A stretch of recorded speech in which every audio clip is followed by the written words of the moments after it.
Est-ce que vous vous souvenez des dernières vidéos que vous avez visionnées? Des derniers articles qui ont attiré votre attention? Ou encore des photos de voyage de cet inconnu?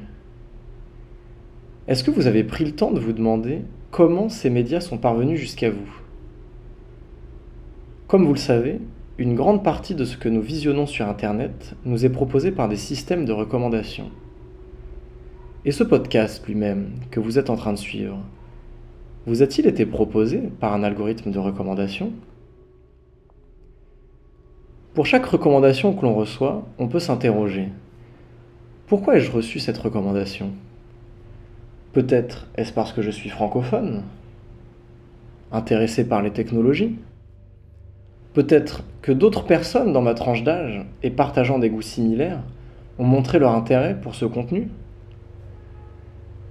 Le système de recommandation, l'algorithme, connaît tout de vous. Vos habitudes de navigation, vos heures de connexion, vos informations personnelles, ou encore vos passions et vos opinions politiques. Chaque détail de votre comportement alimente une base de données colossale. Ces données, extrêmement invasives, sont mises bout à bout afin de révéler vos préférences les plus intimes. Et l'algorithme les utilise donc pour vous suggérer du contenu. Il sait quels titres vous feront réagir, quels sujets susciteront votre intérêt ou votre colère, et il n'hésite pas à jouer de vos émotions pour vous pousser à en vouloir toujours plus. Les algorithmes de recommandation constituent notre premier interlocuteur dans l'accès à l'information. Tout simplement parce que c'est presque impossible d'explorer Internet sans ces recommandations. À titre d'exemple, YouTube, c'est 1 siècle de contenu publié chaque jour. Et ces systèmes sont omniprésents, on les retrouve sur toutes les plateformes.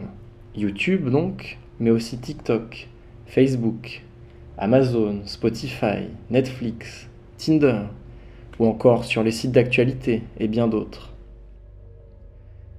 Sachant qu'aujourd'hui, la moitié de l'humanité est connectée à Internet, ces algorithmes de recommandation deviennent donc, pour une large partie de la population, la première porte d'entrée vers l'information et vers le divertissement. Plus que de simples outils, ils sont des intermédiaires incontournables entre nous et cet immense flux de contenu en ligne. Contrairement à l'idée reçue selon laquelle les IA les plus gigantesques seraient celles du traitement du langage, comme ChatGPT, les algorithmes de recommandation sont souvent encore plus vastes. GPT-3, par exemple, possède 175 milliards de paramètres, et le modèle Palm de Google en compte 540 milliards. Ce qu'on appelle un paramètre, c'est simplement un nombre, qui est choisi pendant la phase d'apprentissage du modèle. Réunis ensemble, tous ces paramètres définissent le fonctionnement du modèle, et donc le nombre de paramètres représente une mesure pertinente de la taille du modèle. Comme on le disait, les grands modèles de langage peuvent se situer autour de 500 milliards de paramètres, voire plus. On a également des modèles multimodaux qui interprètent à la fois du texte et des images. Par exemple, Switch Transformer de Google, qui possède 1600 milliards de paramètres, ou M6 d'Alibaba, avec 10 milliards de paramètres. C'est énorme. Ce qui est moins connu, c'est que l'algorithme de recommandation de TikTok, nommé Persia, compte 100 000 milliards de paramètres, bien plus que la plupart des modèles de langage. Cet algorithme est géant et son fonctionnement est littéralement surhumain. Toute cette puissance algorithmique est concentrée entre les mains d'une poignée d'entreprises dont l'influence est immense. Car ce sont ces algorithmes, et non plus notre propre volonté, qui déterminent de plus en plus souvent ce que nous lisons, ce que nous regardons, ce que nous achetons. Mais en leur déléguant ce rôle, nous leur cédons aussi une forme de pouvoir, celui de façonner nos goûts, nos opinions, et potentiellement notre vision du monde. Alors, quels sont les dangers auxquels on s'expose avec un tel système? Le premier danger, c'est tout simplement l'addiction. Les algorithmes sont conçus pour maximiser l'engagement, car plus vous passez de temps à regarder, cliquer ou commenter, plus la plateforme est rentable. Ces machines surhumaines sont donc employées à optimiser l'addiction des utilisateurs. On observe notamment chez les plus jeunes une consommation parfois incontrôlée des réseaux sociaux, avec une moyenne de 3 heures par jour. Un autre danger, c'est la radicalisation. En proposant du contenu susceptible de provoquer des réactions fortes, les algorithmes ont tendance à renforcer les opinions existantes et à enfermer les utilisateurs dans des bulles d'information. Cela peut concerner toutes sortes d'opinions et de visions du monde. Un exemple dramatique concerne la responsabilité de Facebook dans la propagation de discours haineux contre les Rohingyas en Birmanie. Amnesty International et l'ONU ont souligné le rôle de ce réseau social dans les violences, la persécution et donc dans ce qui a été reconnu comme un génocide contre les Rohingyas. D'autres cas existent, par exemple en Éthiopie et au Soudan, où l'on estime que les appels à la haine sur les réseaux sociaux ont contribué à faire des millions de victimes. Et pour finir, un danger également important, c'est l'influence psychologique. Autant l'influence sur les opinions que l'impact sur la santé mentale.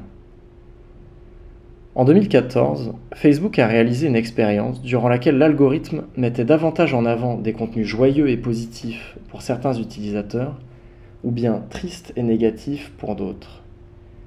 Résultat, l'humeur générale s'en est ressentie, au point d'influencer les émotions exprimées dans les publications des utilisateurs concernés. Cette expérience n'a duré qu'une semaine, mais c'est un indice très clair de la manière dont notre état mental peut être modulé par ce que nous consommons en ligne. Elle n'a duré qu'une semaine pour des raisons éthiques. Et pourtant, ce sont bien ce genre d'expériences sur sujets humains que les algorithmes continuent de réaliser tous les jours, automatiquement et à grande échelle. Plus généralement, on peut s'étonner qu'une telle manipulation soit réalisée sans véritable consentement informé de la part des utilisateurs. La réalité est que les algorithmes de recommandation testent en permanence différentes stratégies pour accroître le temps d'écran des utilisateurs. Leur objectif, qui prend la forme d'une fonction mathématique, se résume la plupart du temps à la maximisation de l'engagement, et donc du temps d'écran et de l'addiction des utilisateurs. Nous sommes donc les sujets involontaires, les cobayes, d'expériences massives menées par ces géants du numérique. Maintenant qu'on a dit tout ça, il est temps de se demander quelles sont les solutions face à ce problème. Il n'existe pas de remède miracle, mais plusieurs pistes se dessinent. Tout d'abord, exiger plus de transparence et de réglementation. Pour limiter les dérives, il est essentiel d'avoir un contrôle plus clair sur ce que font ces algorithmes et sur la manière dont nos données sont utilisées. Des lois commencent à émerger, mais elles doivent être appliquées et renforcées au niveau international. Ensuite, proposer une éducation au numérique. Sensibiliser le grand public à l'existence et aux risques de ces systèmes de recommandation. Apprendre à repérer le sensationnalisme, la manipulation et la désinformation. Et finalement, aller vers une conception plus éthique des algorithmes.